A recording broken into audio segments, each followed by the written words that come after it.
ሰላም እንደምን አላችሁ? ዛሬ ሪሲቨር ላይ እንዴት ነው ቻናል የምንጭነው የሚለውን ነገር ለማሳየት ሞክራለሁ። የምጠቀመው ሪሲቨር ኤልጂ ሪሲቨር ነው።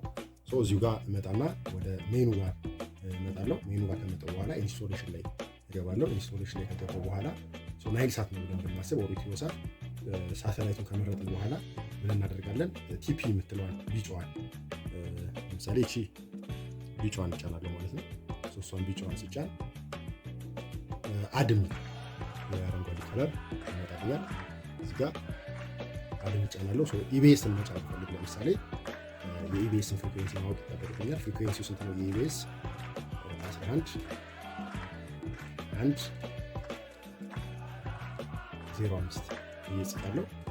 ሲምቦል ሬቱ ይታወቃል 4500 እያስገባለሁ። 0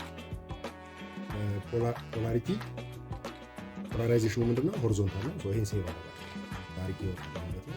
ዱፕሊኬትድ ይለኛል ቢኮዝ ኦልሬዲ ቲፒው ስላለ ማለት ነው ፍሪኩዌንሲው። ስለዚህ ምንድነው ማድረገው? ስካን ነው ማድረገው። ስካን ቀይዋን ይጫናለሁ ማለት ነው። እዚህ ጋር እንደምናየው ታች ላይ እንደምናየው ስካን የሚል ቦታ አለ፣ አድ የሚል አለ፣ ኤዲት የሚል አለ፣ ድሌት የሚል አለ ማለት ነው። ያስገባናቸውን ቲፒዎችን ኦር ደግሞ ፍሪኩዌንሲዎችን ማለት ነው። ስለዚህ ቀይዋን የሪሞታችንን ቀይዋን ክፍል በመጫን ምን ማድረግ እንችላለን? ሰርች እንዳለው ማለት ነው። እዚህ ጋር እመጣለሁ፣ ሰርች ላለሁ። ስለዚህ ሰርች ያደርጋል ማለት ነው።